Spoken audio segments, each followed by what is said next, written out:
For months there have been rumors of your existence, of the presence of an organized resistance group calling for rebellion against the regent, and still more outrageously against the gods themselves. Something utterly irrational, a madness that can lead only to failure and death. Yet even so, there's talk of you and your message, whispers and mutterings in taverns and markets, temples and barns. The regent denies it. He turns a deaf ear. Either he refuses to believe it, or else it doesn't suit him to. Probably both.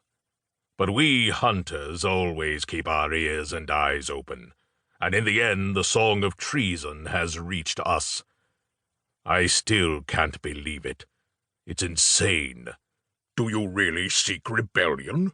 Is it true that you're beginning to be organized? He shook his head repeatedly and stared at Liriana with a look of incredulity on his face. She said nothing, although she would gladly have shouted out a firm yes. The master hunter looked her up and down and crossed his bow on his back, arranging it so it would not get in his way when he walked. He thrust his head forward and relaxed his shoulders. "Do you know who I am?" She nodded. "What are you doing in the 5th County? Where are you heading for?" His only answer was silence. "On this side of the river there's only the forest and the boundary." Lonus fixed his eyes on Liriana, then looked in the direction of the boundary. "No, it can't be. The rumors can't be true." He gestured at the blond hunter, the younger of the two. "Go and follow their tracks. Which way did they go?" The hunter left at once. It was not long before he came back at a run. His tense face and his fearful eyes showed that he had found something very strange. "Sir, they've crossed over." "That's not possible. The slaves can't cross. It's no more than rumors and lies from that group of foolish rebels. Only we hunters can do it, by the grace of the gods." "There's a group of men and women still unconscious on the other side, Master. They've crossed." "By the golden gods! This I have to see with my own eyes." He started to walk towards the boundary. "Bring her," he ordered, and the two hunters seized her by the arms and dragged her with them.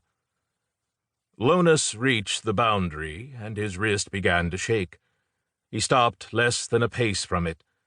He looked at the dozen unconscious bodies, then turned his gaze to the bushes beyond. "Are they alive?" "Yes, Master, they're breathing."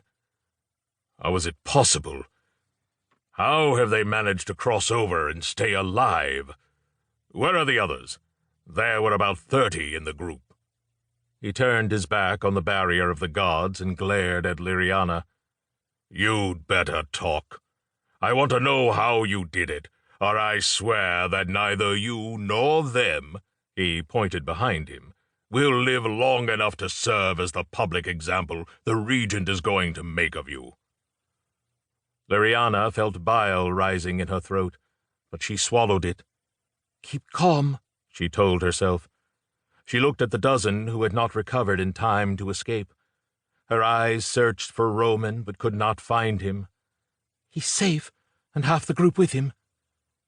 "Uncover her face. I want to see it before I take her eyes out."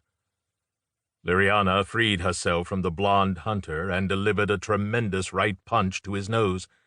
He fell to the ground. At once the other hit her on the head hard and knocked her down.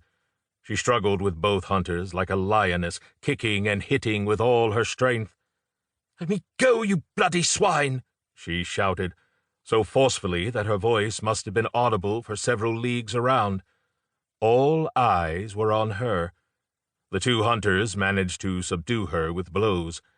She ended up lying on her face with her hands and arms held, her body aching, bleeding from the nose and one brow, and smiling.